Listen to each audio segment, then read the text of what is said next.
नमस्कार, आप देख रहे हैं नवाई 24 हिंदी चैनल और आज की तारीख है 29 मई 2026। दिन है शुक्रवार। अब नजर डालते हैं आज अहम बुलेटिन में और पहली खबर जो डोनाल्ड ट्रंप की तरफ से आ रही है। ट्रंप ने अपनी दोनों पारियों में 15 देशों को बनाया निशाना। दुनिया का हर 13वां देश बना शिकार।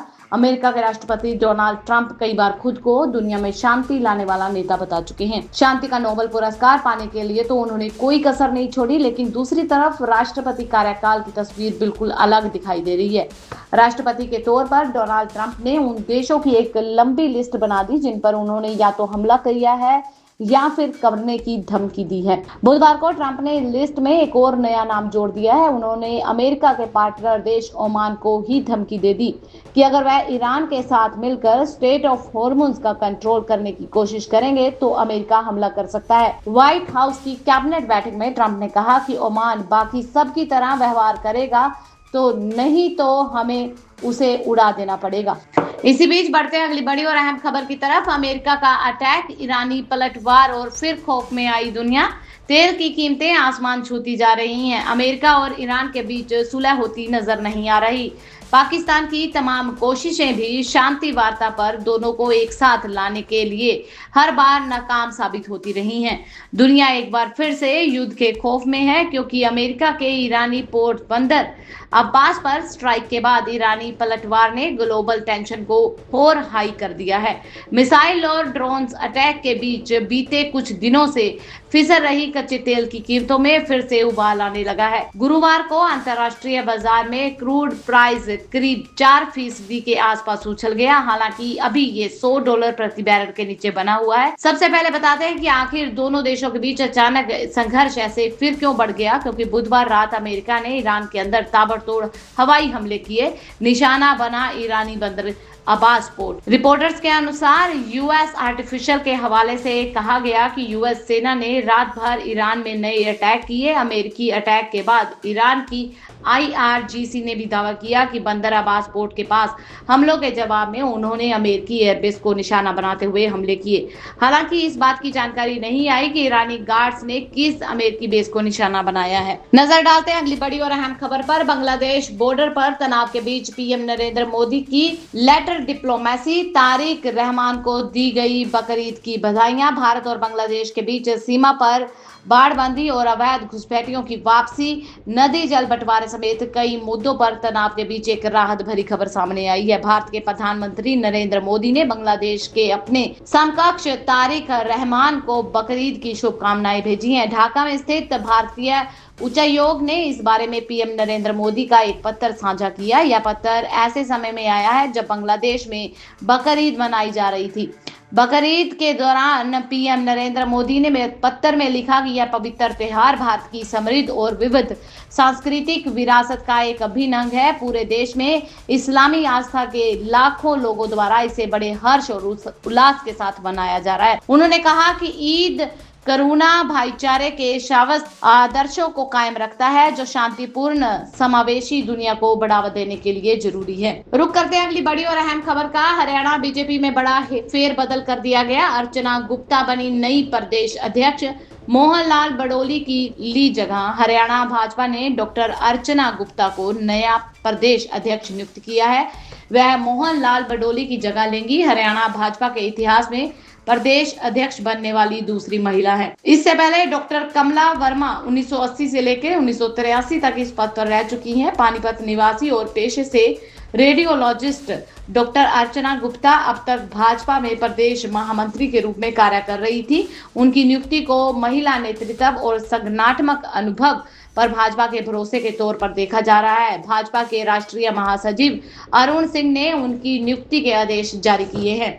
अगली बड़ी खबर अयोध्या से आ रही है, जहां गैस एजेंसियों पर लाखों का जुर्माना। LPG कालाबाजारी, सिलेंडर चोरी पर प्रशासन की कार्रवाई। कुसुम गैस एजेंसी पर केस दर्ज कर लिया गया। अयोध्या जिला में LPG संकट के दौरान उपभोक्ताओं को हो रही परेशानी और गैस एजेंसियों की कालाबाजारी पर जिला प्रशासन ने कड़ी कार्रवाई की है। जिला आपूर्ति विभाग और ऑयल कंपनियों की संयुक्त टीम ने कई एजेंसियों को नोटिस जारी करने के बाद 2 से 5 लाख रुपए तक के जुर्माने लगाए हैं। विभाग की अब तक तक की सबसे बड़ी कार्रवाई कुसुम इंडियन गैस सर्विस के ऊपर हुई, जहां से 178 घरेलू सिलेंडरों की चोरी का मामला पकड़ा गया।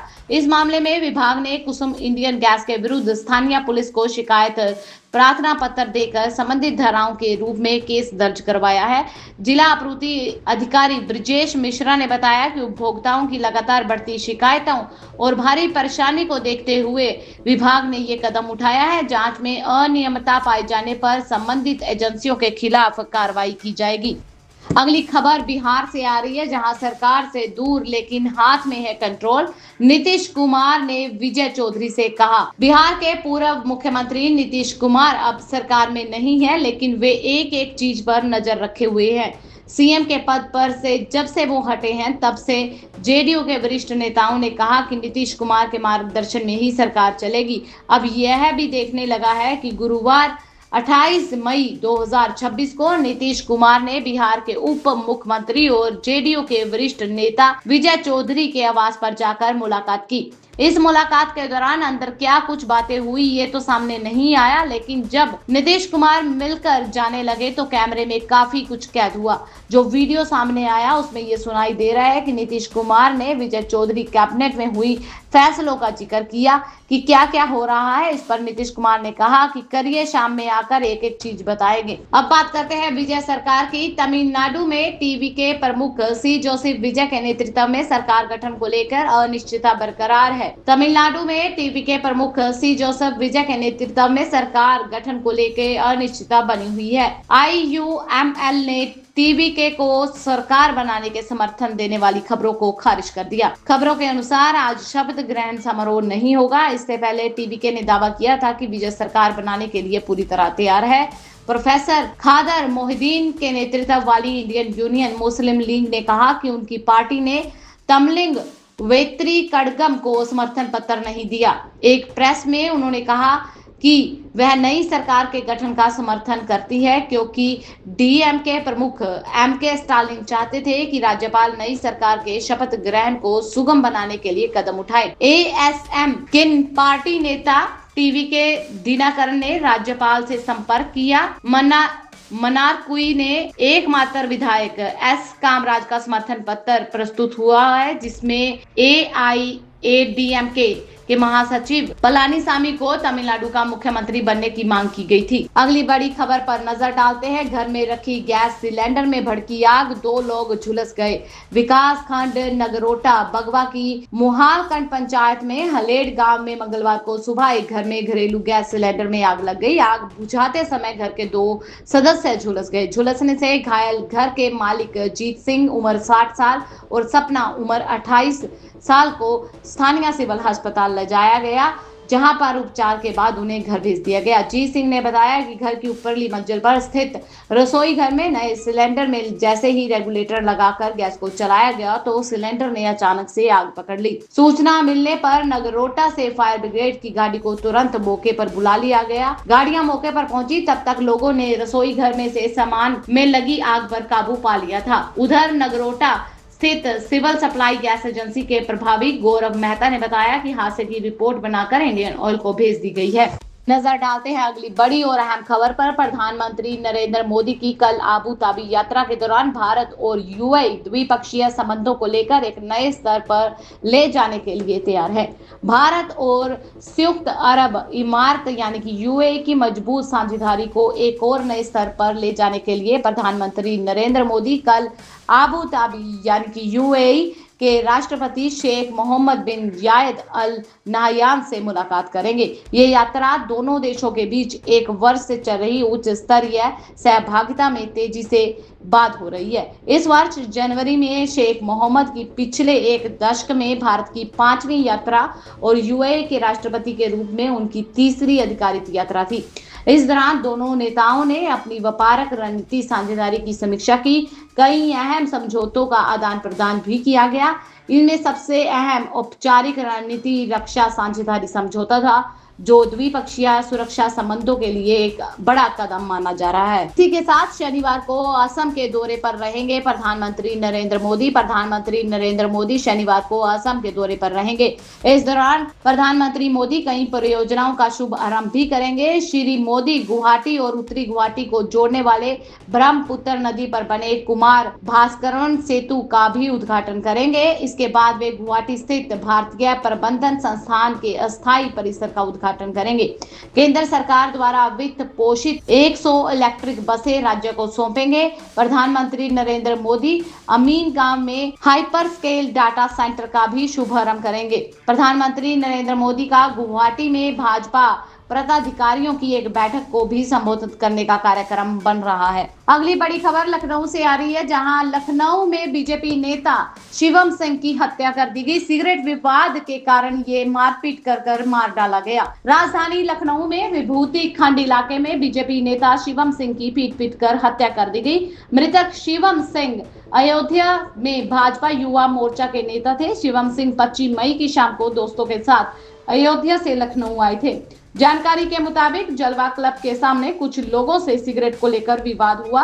विवाद के बाद कुछ लोगों ने शिवम और उसके दोस्तों का पीछा करके मारपीट की। मारपीट होने पर शिवम के दोस्त उसे छोड़कर भाग गए। विभूति खंड इलाके में जलवा क्लब के पास हुई मारपीट में बुरी तरह से जख्मी शिवम को आरोपी सड़क पर छोड़कर भाग गए। राहगीरों ने सड़क पर घायल पड़े शिवम को KNS अस्पताल में भर्ती करवाया, जहां इलाज के दौरान उनकी मौत हो गई। पुलिस ने शव को पोस्टमार्टम के लिए भेज दिया है। बताया जा रहा है सिर पर भारी वस्तु के वार से हत्या की गई है। इसके अलावा शरीर के अन्य हिस्सों में भी गंभीर चोट के निशान मिले हैं। परिजनों का आरोप है कि शिवम को बुरी तरह पीट कर मौत के घाट उतारा गया। शिवम के भाई सौरभ सिंह की तहरीर पर पुलिस ने मुकदमा दर्ज करके आरोपियों की तलाश शुरू कर दी है। अगली बड़ी खबर अजमेर से, जहां अब उड़कर जाएंगे दिल्ली और नोएडा। जल्दी शुरू होगी 2 नई फ्लाइट्स। अजमेर, किशनगढ़ और आसपास के क्षेत्रों के हवाई यात्रियों के लिए एक बड़ी अच्छी खबर सामने आ रही है। जुलाई महीने से किशनगढ़ एयरपोर्ट से 2 नई फ्लाइट सेवाओं का संचालन शुरू होने जा रहा है। देश की जानी मानी विमान कंपनी इंडिगो एयरलाइंस यह नई शुरुआत करने जा रही है। इन नई उड़ानों के शुरू होने से स्थानीय निवासियों और व्यापारियों को देश की राजधानी दिल्ली और उत्तर प्रदेश के नए हब नोएडा के लिए सीधे और बेहतर हवाई कनेक्टिविटी मिल सकेगी। किशनगढ़ एयरपोर्ट से दिल्ली के लिए इंडिगो एयरलाइंस की नई फ्लाइट सेवा 1 जुलाई से शुरू होने वाली है। एयरपोर्ट डायरेक्टरेट BS मीना द्वारा जानकारी दी गई अनुसार शेड्यूल सारा तय कर दिया गया है। दिल्ली किशनगढ़ दिल्ली फ्लाइट सप्ताह में 4 दिन यानी कि सोमवार, बुधवार, शुक्रवार और रविवार को चलेगी। इससे यात्रियों को राजधानी दिल्ली तक तेज और सुविधाजनक हवाई सेवा मिल सकेगी। इंडिगो एयरलाइंस की यह फ्लाइट दोपहर में 2:35 पर किशनगढ़ से एयरपोर्ट पहुंचेगी। इसके बाद करीब 25 मिनट रुकने के बाद वो दोपहर 3 बजे के बाद वापस दिल्ली के लिए रवाना हो जाएगी। नई फ्लाइट सेवा शुरू होने से व्यापार, पर्यटन और धार्मिक यात्राओं को बड़ा फायदा मिलने वाला है। अगली खबर बिहार से आ रही है, जहां पर मंगल पांडे ने तेजस्वी यादव को दी नसीहत। कहा उनको जंगल राज का आईना देखना चाहिए। बिहार की राजनीति में इन दिनों कानून व्यवस्था और अपराधियों पर हो रही पुलिसिया कार्रवाई को लेकर सत्ता पक्ष और विपक्ष के बीच में जुबानी जंग तेज हो गई है। नेता प्रतिपक्ष तेजस्वी यादव के आरोपों पर पलटवार करते हुए पूर्व मंत्री मंगल पांडे ने तीखा हमला बोल दिया है। मंगल पांडे ने तेजस्वी यादव के आरोपों की पूरी तरह से गलत और दुर्भाग्यपूर्ण बताया। उन्होंने कहा कि पुलिस की कार्रवाई को जातिगत बताना गैर जिम्मेवाराना है।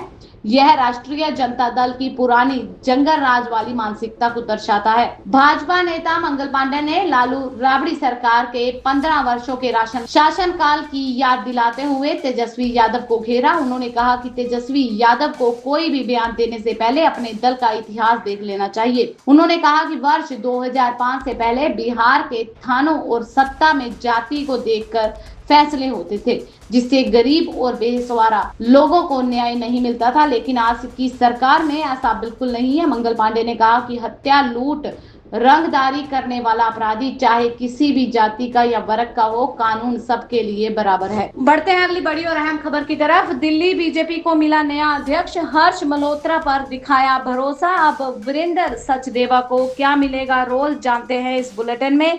दिल्ली बीजेपी में लंबे समय से नए प्रदेश अध्यक्ष को लेकर चर्चा चल रही थी। आखिर अब पार्टी ने हर्ष मल्होत्रा को दिल्ली बीजेपी की कमान सौंप दी है। हर्ष अभी केंद्र सरकार में मंत्री हैं और पूर्वी दिल्ली से सांसद भी हैं। उनकी नियुक्ति तुरंत लागू कर दी गई है। नेताओं का कहना है कि राजनीति में लंबे समय से बने रहने के कारण हर्ष मल्होत्रा के नाम पर कई बड़े नेताओं को समर्थन दिया है। हर्ष मल्होत्रा एक ऐसे नेता है जिनको लेकर कोई विवाद नहीं है। वह सरकार और संगठन दोनों को साथ लेकर चलने की क्षमता रखते हैं। यही वजह है कि हर्ष मल्होत्रा बाकी नेताओं पर भारी पड़ गए। इस रेस में राजीव बब्बर और जेपी के नाम की भी चर्चा थी, लेकिन हर्ष मल्होत्रा ने उनको पीछे पछाड़ दिया। अगली बड़ी खबर पश्चिम बंगाल से, जहां पर टीएमसी नेता के खेत से मिला 2.24 करोड़ कैश और सोना। पश्चिम बंगाल में बदूरिया नगर पालिका अध्यक्ष और तृणमूल कांग्रेस नेता दीपांकर भट्टाचार्य की गिरफ्तारी के बाद उनके जूट के खेत से 2.24 करोड़ रुपए नकद और सोने के आभूषण बरामद होने से सनसनी फैल गई है। इससे पहले पुलिस उनके घर में करीब 80 लाख रुपए की नकदी बरामद कर चुकी है। पुलिस ने गबन और वित्तीय अनियमितताओं के आरोप में दीपांकर भट्टाचार्य को गिरफ्तार किया था। पूछताछ के दौरान मिली जानकारी के आधार पर पुलिस ने खेत में छिपाई गई 5 बोरियां बरामद की हैं, जिसमें भारी मात्रा में नकदी। और इस मामले को लेकर विपक्ष ने तृणमूल कांग्रेस पर भ्रष्टाचार के आरोप लगाए। वहीं पुलिस अब बरामद रकम और सोने के स्रोतों की जांच में जुटी हुई है। ये थी अब तक की मुख्य और बड़ी खबरें। ऐसी और खबरें जानने के लिए चैनल को सब्सक्राइब कर लें, बेल आइकन को प्रेस कर लें ताकि आपसे आने वाली खबरें मिस ना हो। मिलते हैं अगली वीडियो में, तब तक के लिए आप खुश रहें, सुरक्षित रहें, हम यही कामना करते हैं। धन्यवाद।